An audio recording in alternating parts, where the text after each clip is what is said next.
তো hi guys, আজ আমরা প্রতিদিনের মতো চলে এসেছি। দেখো, বাইসে বেড়ে দেখো এক্সারসাইজ করছি। হাতটা কীভাবে রাখতে হবে দেখো, কোনোটাকে দামনার উপর রাখলে হবে না, কোনোটাকে একটু নিচে মানে পায়ের একটু নিচে করে রেখে তারপরে তোমার সঠিকভাবে পুরো প্রেসারটা পুরো একবার বাইসেপের উপর দিতে হবে। আর সব থেকে বেশি চেষ্টা করতে হবে ডাম্বেলটা তোমার যেন খুব বেশি ওয়েটের যেন না হয়। মানে বলতে চাইছি, তোমার 16 পাউন্ড, 20 পাউন্ড, 25 পাউন্ড যেমন যেরকম হয় সেরকম, তার বেশি নিলে হবে না। হ্যাঁ, কারণ বাইসেপে মারছো, যদি কোনো কিছু মানে বেশি জোরে প্রেসার দাও তখন কিন্তু তোমার ক্ষতিটা হবে। হয়তো কিছুক্ষণের মধ্যে বাড়লো কিন্তু ওটা সাময়িক বাড়বে। বেশি ওয়েট নিলে কি হবে, সাময়িক বাড়বে।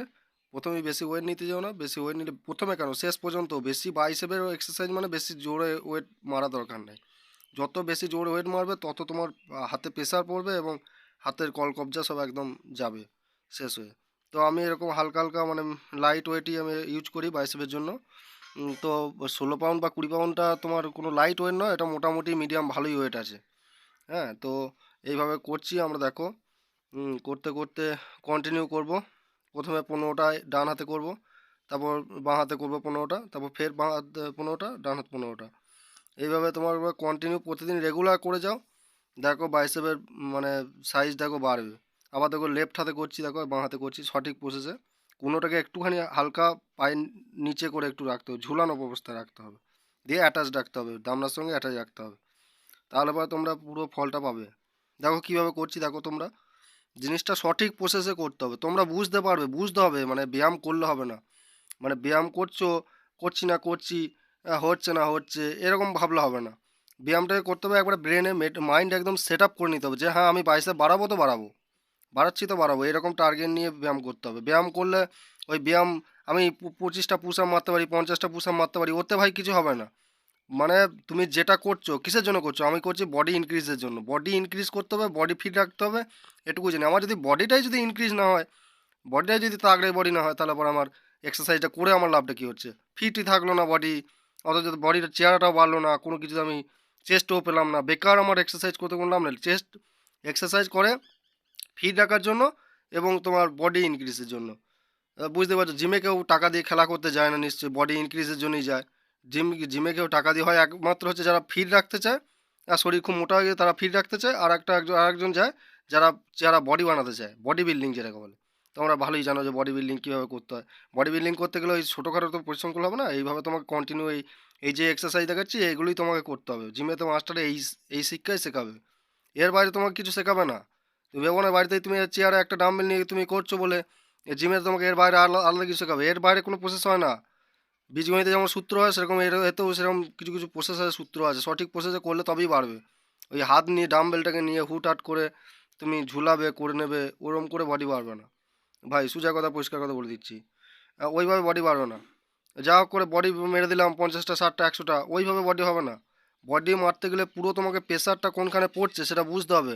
আমি যে গাড়িটা চালাচ্ছি কোনখানে আমার কোনখানে আওয়াজ হচ্ছে, কি হচ্ছে, খটখট করছে, আমাকে বুঝতে হবে না? সেরকম তোমাকে শরীরটাও সেরকম একটা ইঞ্জিন, শরীরটাও একটা তোমার মেশিন। কোথায় কি হচ্ছে না হচ্ছে, কলকবজায় কোথায় কাজ হচ্ছে সেটা তোমাকে দেখতে হবে। আর সঠিক বডি বাড়ানোর তো বড় কথা না, বডি বাড়ানোর জন্য অনেক প্রসেস তোমাকে ফলো করতে হবে। অনেক মানে অনেক রকম প্রসেস করতে হবে। ভালো করে লাইক করে দিও একটু। আর বলতে চাইছি যে এত খাটাখানি করে করছি আমি কিসের জন্য, তোমাদেরকে দেখাচ্ছি তোমরা যাতে করতে পারো, যেন বডি বাড়াতে পারো যাদের বডি নেই। তো বডি রাখা সবাই জরুরি আছে। তো তোমরা দেখো মানে ভালো করে করো একটু। আর বডি বাড়াতে গেলে মোটামুটি যে মিডিয়াম খাবারটা, সেই খাবারটা কিন্তু খেতে হবে তোমাকে। সেদ্ধ সাদা খাবার খেতে হবে ভাই, নিরামিষ খাবার খেতে পারলে সব থেকে বেটার হয়। এই তুমি মাংস খাচ্ছো বা রেগুলার এটা খাচ্ছো ওটা খাচ্ছো, ওতে তোমার বডি বাড়বে না। বডি বাড়াতে গেলে সব থেকে দরকার হচ্ছে তোমার খুব অল্প পয়সা সস্তায় খাবার আমি বলে দিতে পারি। একদিন তার জন্য আমি ভিডিও বানাবো। তো আজকে যেটা দেখাচ্ছি সেটা দেখো, সেটার উপর ফোকাস করো। কারণ আজকে আমি বেকার এখানে এই ব্যায়ামের জায়গায় আমি এখানে খাবারের তুলনা করে বা খাবারের প্রয়োজনীয়তা নিয়ে এখানে আমি কথা বলবো না। যেটা দেখাচ্ছি সেটা ভালো করে দেখো, কোনখানে ফোকাসটা দিচ্ছি আমি। হাতের ফোকাসটা পড়ছে কিন্তু এইটাতে, এই যে বাইসেপের যে এই যে এক্সারসাইজটা করছি এইটাতে কিন্তু তোমার সব থেকে বেস্ট বেস্ট বেস্ট আমি বলবো বাইসেপের সব থেকে বেশি ভালো এক্সারসাইজ এটা। এটা করলে আর তোমার যেগুলো যদি ইঁট ফিট বা ডাম্বেল ফাম্বেল নিয়ে যা খুশি করে যেমন করে সেরকম সঠিক প্রসেস যদি করতে পারো, তাহলে বা আমি বলবো তোমার বাড়িতেই একটা মানে ভালো মাসেল বানানো যাবে। সালমান খানের কি মাসেল ছিল, তোমার আরো বড় মাসেল বাড়বে, বুঝতে পারলে তো? তুমিও খাটো, তুমিও চেষ্টা করো, অবশ্যই বাড়বে তোমার। হুম। ওই এর বাড়ছে, ওর বাড়ছে, ওর বডিটা কি সুন্দর, ওর বডিটা কি সুন্দর, ওসব দেখলাম ওই সুন্দর নয়, আমার বডিতে ফিটনেস দরকার। আমার যেন যে এমন ফিটনেসটা দরকার যেন আমি 30 কিলোমিটার হাঁটতে পারি, 40 কিলোমিটার হাঁটতে পারি, কোনো একটা শক্ত জিনিস আমি বহন করতে পারি, কোনো একটা ভারী জিনিস বহন করতে পারি, তবেই না বডিটা ফিট বলবে না।